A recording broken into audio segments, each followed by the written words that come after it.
Welcome, welcome. Thank you so much, everybody, for being here as we do each week in this particular meditation and contemplation experience. We will start with a centering, and tonight we'll do a bit of a body scan to kick off the evening. So just take some time. Step one, to get comfortable. So feel whatever is supporting your body from underneath. Feel that rise up to hold you, to provide rooted, safe support.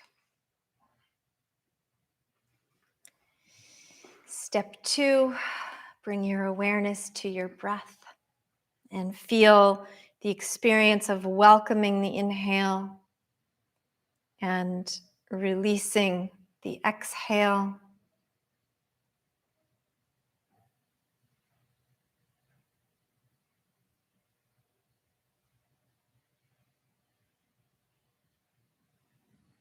And as you sit in the pull and release of this tide of breath, can you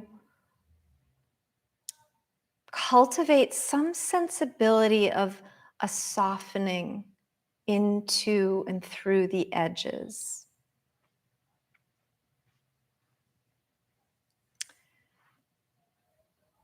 So that the definitions of you get a little less rigid.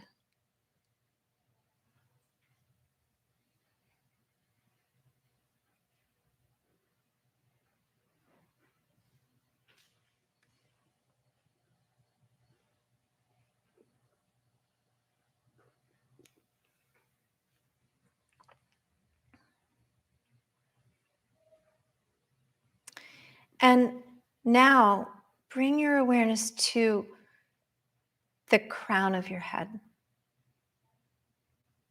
And imagine that area is soft, like it was when you were born and for those first months of life. The skull not quite yet fused at its two halves where they join. Perhaps a little portal to the divine spirit or to the galaxy surrounding us. A softening at the crown of the head. Maybe a little sense of like a melting down around the scalp.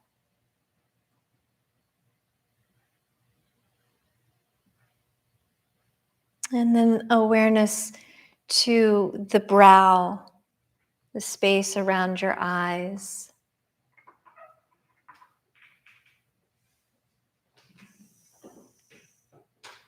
Softening, easing.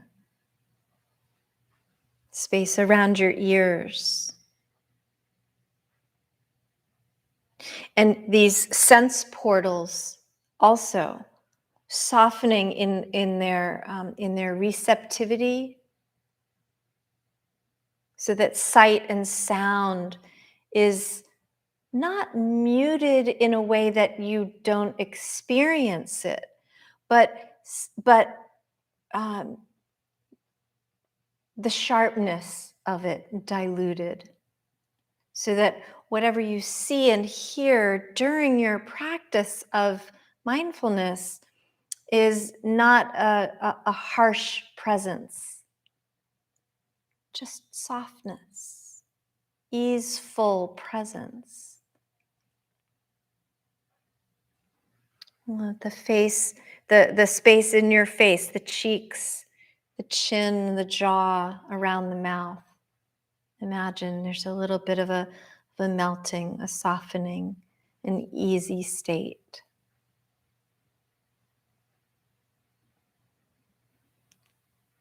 Bring awareness to the neck, the shoulders, down the arms, through your hands, your fingers. Easy, soft, simply present.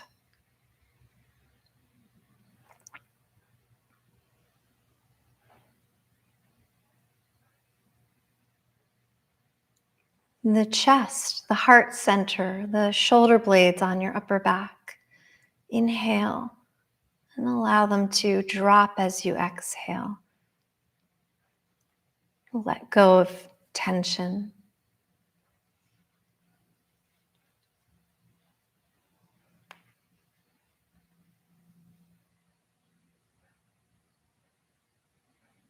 The upper belly and the mid back. Inhale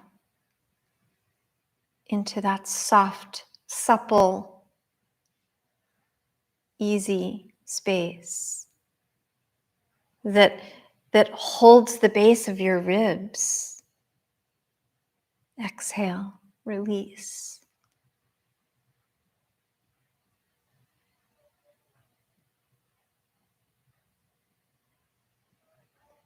Inhale, feel the expansive potential of your lower belly and your lower back.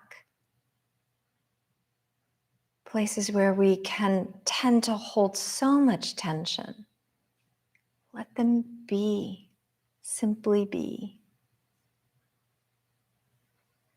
Nothing to hold in, nothing to constrain, nothing to hide from the world, contrary to cultural conditioning and messages. Be as you are in these spaces. Inhale, exhale.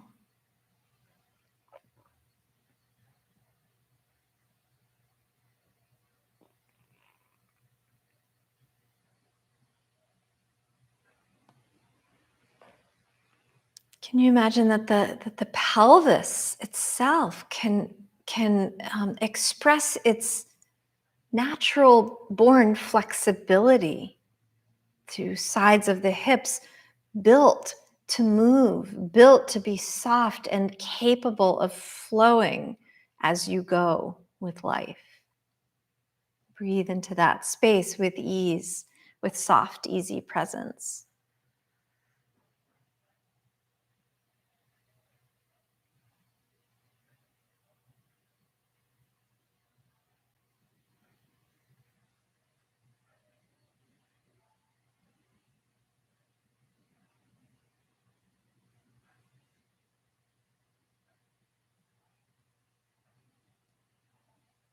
And then as you inhale and feel space and energy traveling from the pelvis down through the grounding channels of your legs into your ankles and feet.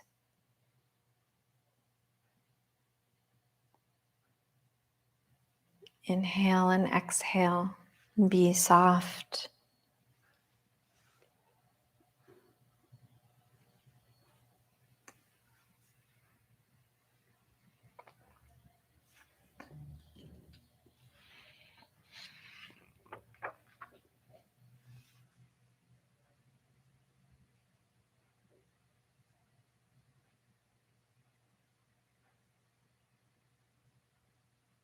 And just a few more breaths as if doing a clean sweep in and out all the way through.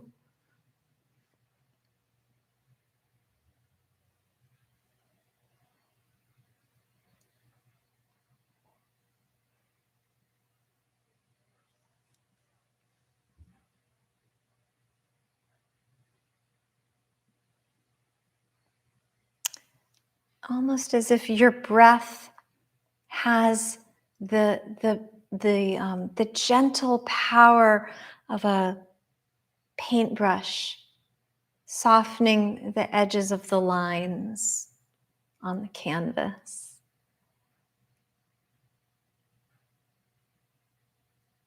And here you are, the portrait of life and all of your experiences, from everything that happened today to everything that happened prior, having been painted onto a canvas of experience. Let your breath just soften the edges. Give yourself an impressionistic appearance.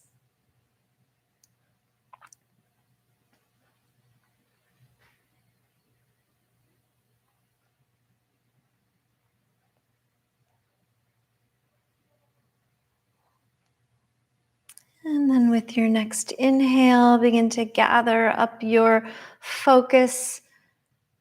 And exhale, come back to the present moment experience and your immediate surroundings. There's a well-known teaching tale about a monastery that's in disarray. The monks are bickering.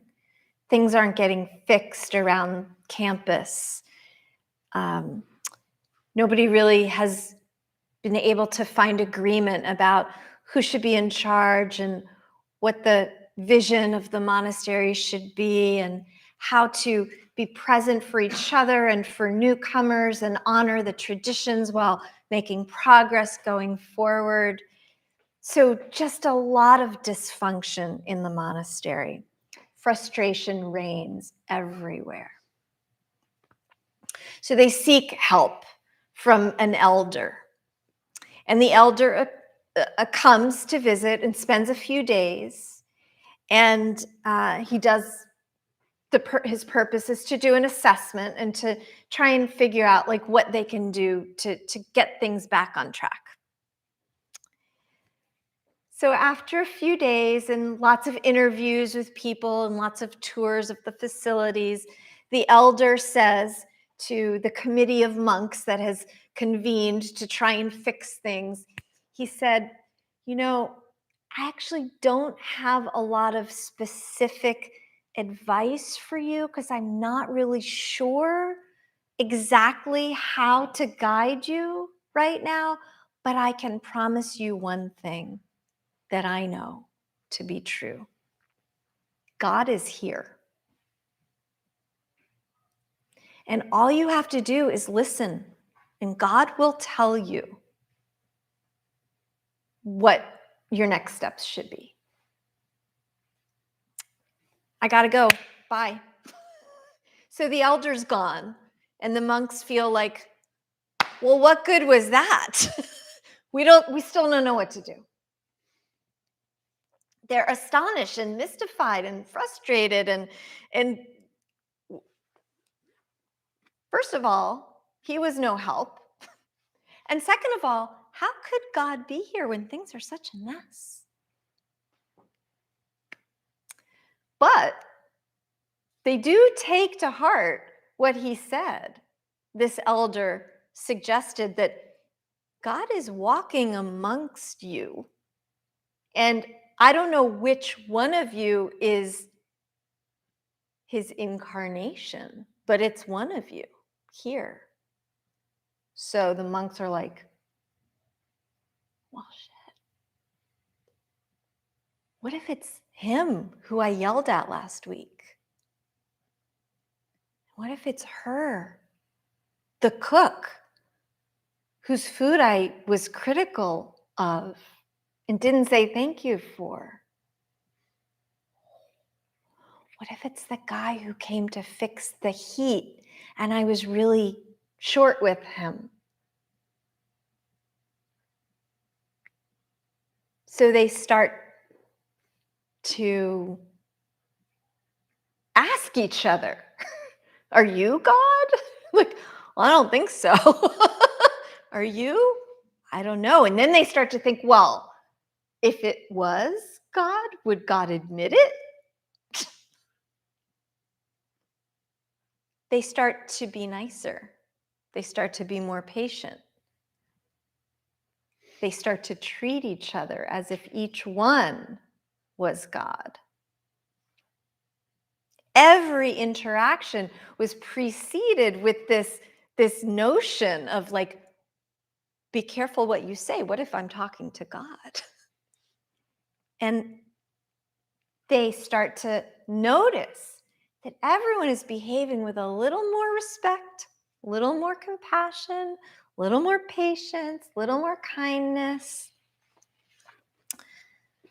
Guess what happens to the monastery? You can guess, right?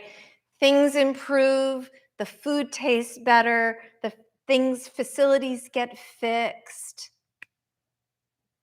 People start to flock there because they gain this reputation now in the larger community as being a place where God walks among them, and it is glorious.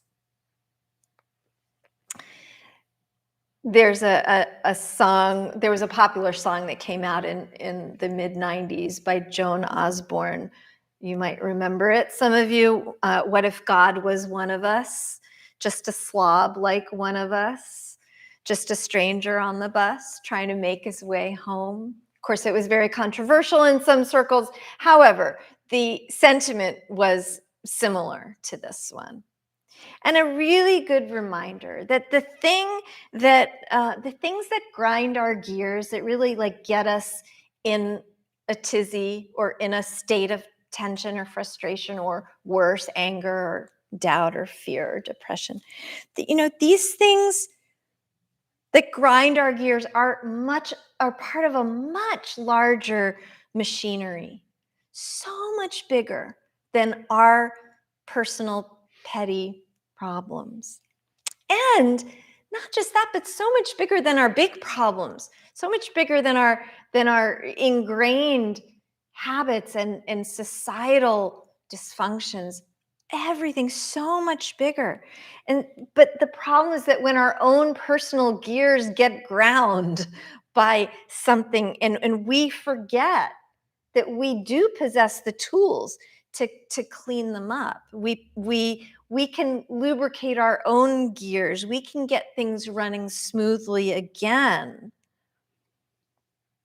on a small scale, knowing, if we remember, that what really matters is so much bigger than our personal problems. When we don't clean up our own personal machinery so that the gears don't get so easily ground, it affects the way others function in their own machinery.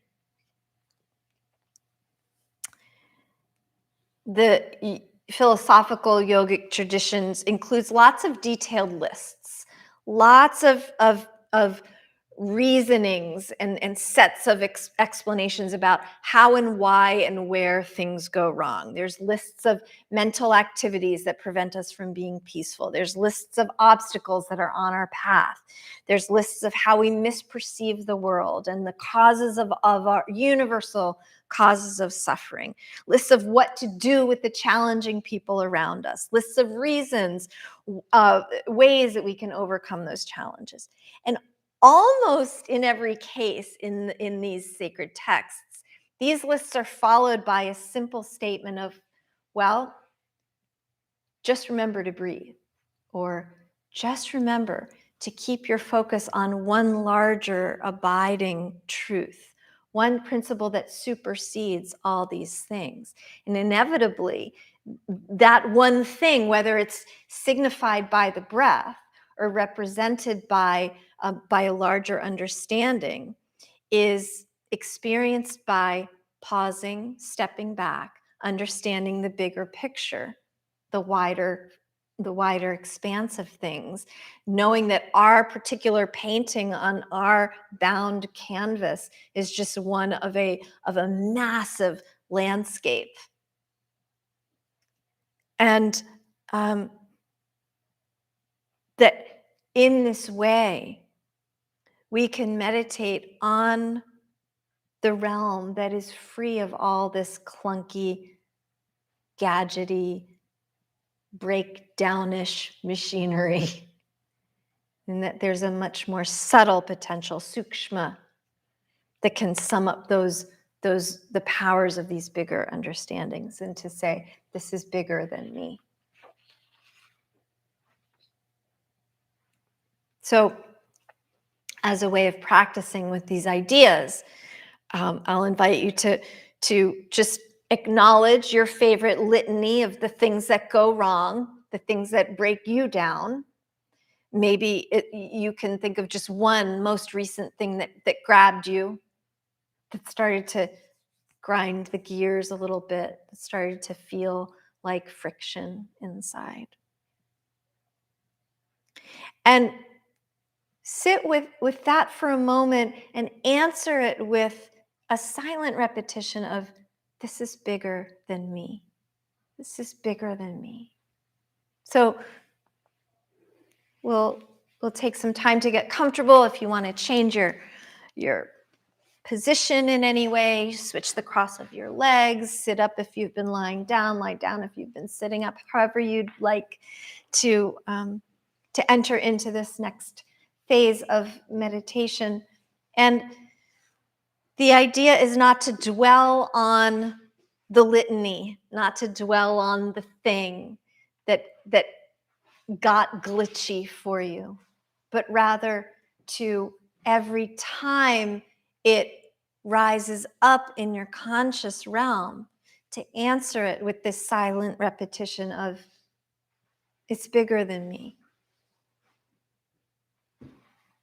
The answer is bigger than me.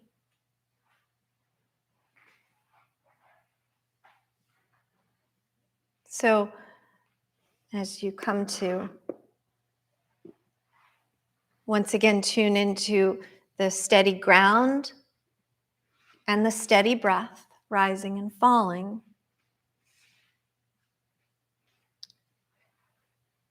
if you're a living, breathing, thinking human, it probably won't take very long for the litany to make itself known.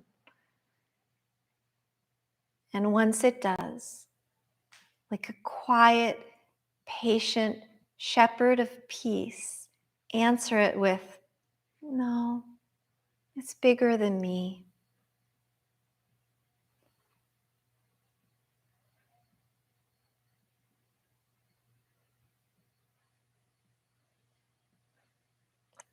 There is a life force that's bigger than me.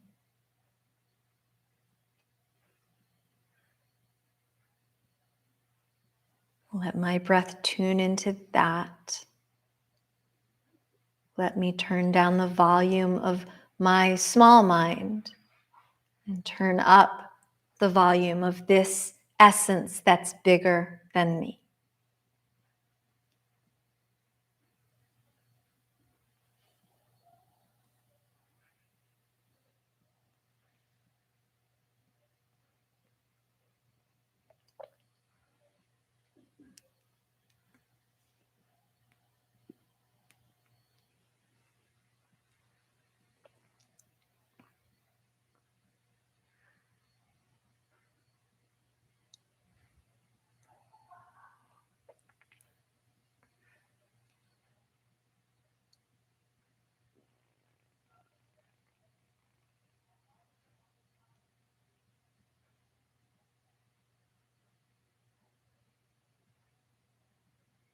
Sometimes the breath will get caught on a thought, and we leave it to the side like a neglected part of our living quarters.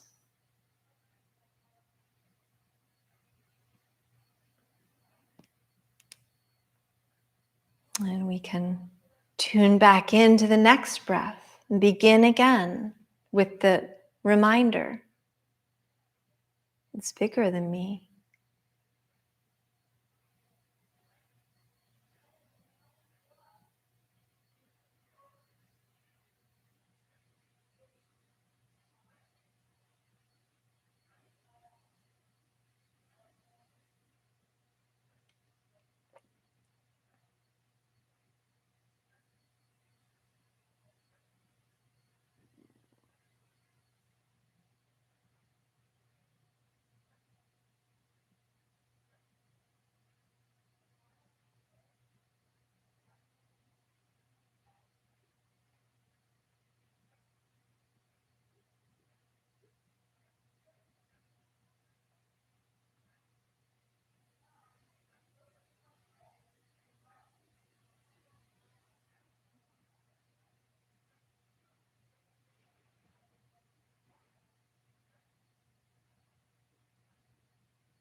And you'll stumble over the things that make your pain and your challenge and your fear feel really big, because from a short-term perspective, they are really big. This is not a practice that is intended to diminish the reality of our own suffering, but it's as big as our own suffering might be. The intention of this perspective is to put it on the stage of awareness next to what we know to be bigger.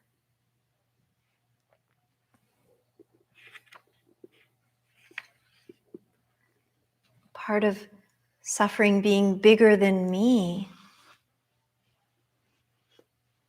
is to recognize that suffering does not equate to me, so that we don't over-identify with the litany of complaints, the history of pain. So not only is it bigger than me, but it isn't me.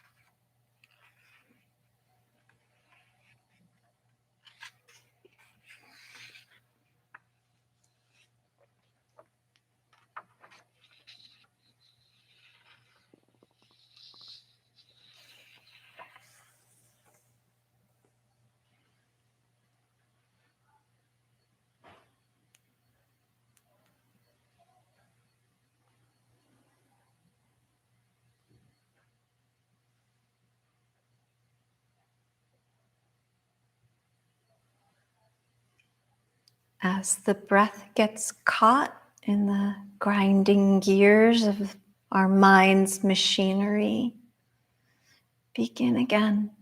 Come back to a fresh awareness of the stable ground that holds you and the breath that animates you. And know that this breath is bigger than me.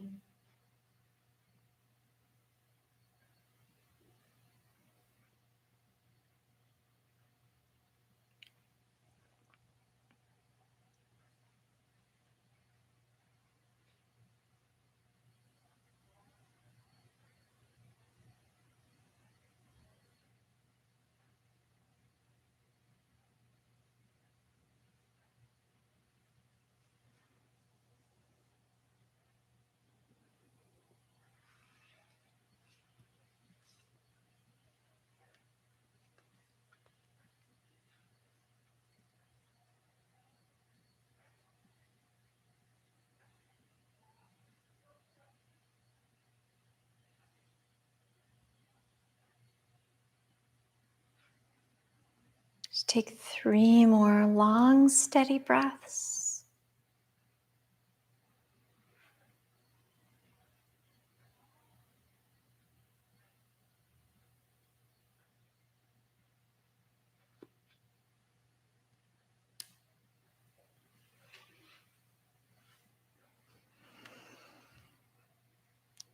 And bring your awareness back to your immediate surroundings. So there's personal suffering and there's societal suffering. Societal suffering also is bigger than any one individual. So, we talk about bias and prejudice and discrimination, and these things happen on a micro level when one small limited mindset perceives another separate and distinct being as being something different and possibly threatening in some way. But we are products of our social and societal conditioning. Those perspectives are bigger than the limited mindset person who is giving life to them. And so we can talk about the systemic and structural mechanisms that are way bigger than any one individual that are driving these small mindset perspectives. So those benefiting from those structures and those suffering from them in equal measure are caught up in them. And because we are such naive in so many ways, products of our conditioning, we can't see the water we're swimming in when we're swimming in it. When we're faced with the choice of how to behave, we could do well to remember that every interpersonal action is just one of many layers of these systemic problems. And so if we choose as if these perspectives are not bigger than us, but that they are us, then the way we act is going to be very limited in its potential to be productive and positive. So we could be encouraged to act in manners that reflect the way we would want to see these structures change, rather than to villainize any one individual. And no doubt history has its share of villains. We could start a list. We could name them right now. So many of them have 3 names. But but some have only 1. And then that's enough. But so those villains, take your pick, all of them, each to a person. I was going to say to a man, then I wanted to not gender it, and then I'm like, okay, let's be honest. Those villains acted in ways that suggested that they believed they were bigger than whatever the thing was. And this drove the behavior that had them identify the signifier of their pain as one individual or groups of individuals, and then they did the things they did with it, pointed guns at it, flew planes into it, loaded trucks and detonated them in front of it. All of the things that wreak havoc and cause harm on a massive scale. Because of the mindset that sensed it was bigger than some small complaint. Systems of government developed here in the US around decisions that were made that cleaved segments of people away from the larger bigness of the potential of a truly unified nation, identified those as less than or less deserving or less powerful or whatever, drove them from their land, drove them from their homes, enslaved. And then once deemed free, found other ways of keeping the segmented pieces small. Built highways through their communities, devalued their homes, dammed off their areas, let them sink in storms, starved of educational resources, denied voice. And so we're left with the fallout of those choices. And they're so pervasive that we don't see them anymore so often. So us as small versus what's inevitable as big is the play in our minds. When we're feeling small, we can make small choices that either keep us small, keep us fearful, keep us separate and limited, Or we can remember, it's bigger than me. So I can act in ways that serve the larger, the bigger, the better, the more peaceful, the more inclusive, the more acknowledged of shared humanity and shared pain.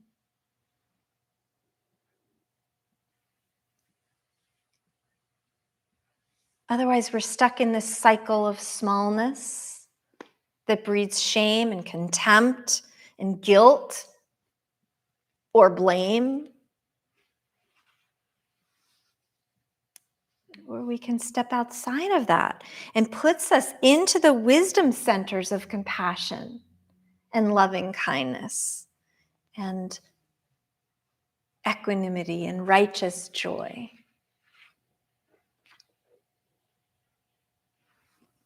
There's a meme that says, "When did I realize that I was God?"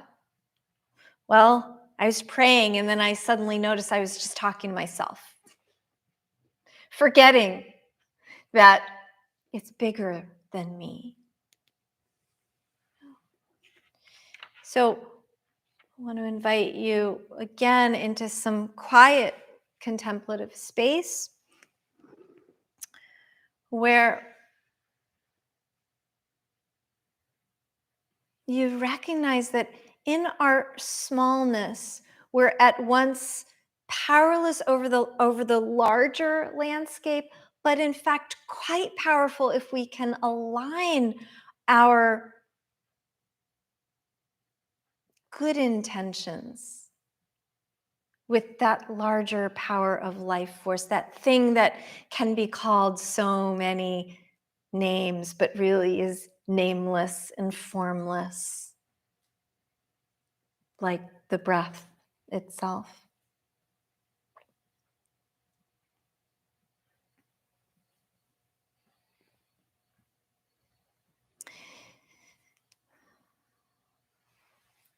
To move from our recognition of our own limited capacity and defined separate self that has a name and a lifetime and a physical form, and align it with that largeness.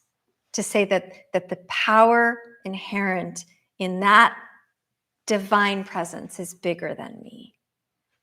And I can let myself move into the flow of that, where there are no gears to grind. There is no small temporal machinery. Maybe if we're lucky, there's just only love in that space, in that realm. And it doesn't hurt to just live there for a few minutes at a time. So let's try that now.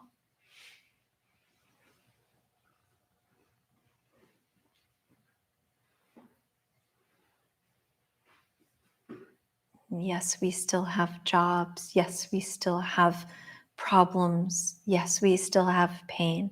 But for right now, to sit in the presence of what might be so much bigger and so much simple, divine, loving presence,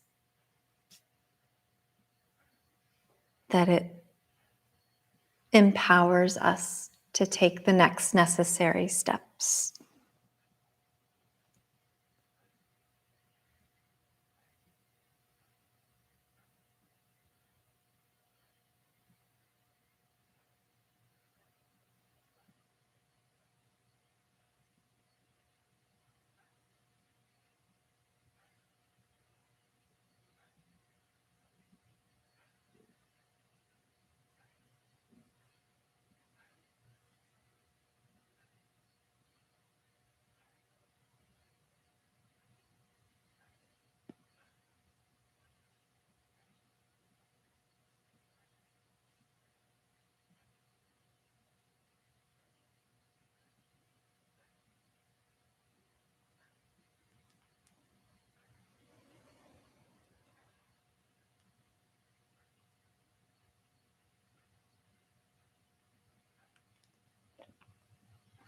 And the thoughts in our minds will inevitably get caught in smallness. Begin again. A new breath, new opportunity, reinforced awareness. There is something bigger than me.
Notice your next breath and stay with it as best you can.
Remember that the moment you notice that the mind got caught, come back. That's the moment when you've begun again. Well, just a few more moments here.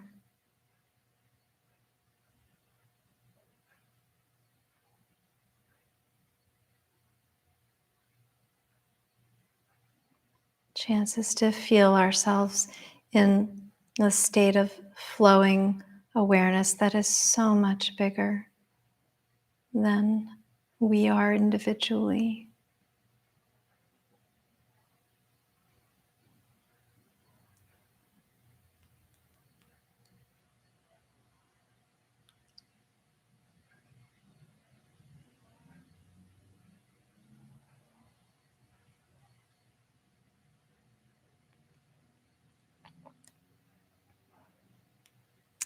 And with your next breath, draw in, release back out. Bring your awareness back to your immediate surroundings. I just want to add one more thing, a sort of a glaring example of what I've discussed this evening about the thing that's bigger, something that's bigger than us. And yet we have to grapple with each on an individual basis is this pandemic that is still persisting and disrupting our lives. And so if we think about that on a micro level, that yes, there's this thing that's creating some friction in my personal daily existence. And then we remember, well, it's way bigger than me. And yet I have my personal obligation and responsibility to do what I can to keep my community safe. And there it is. The small thing is bigger than me, but I have my small role in addressing it as best I can, like the monks seeking to improve the monastery and behaving as if each one of them was truly the embodiment of the divine. Thank you so much. Have a lovely evening. Thank you.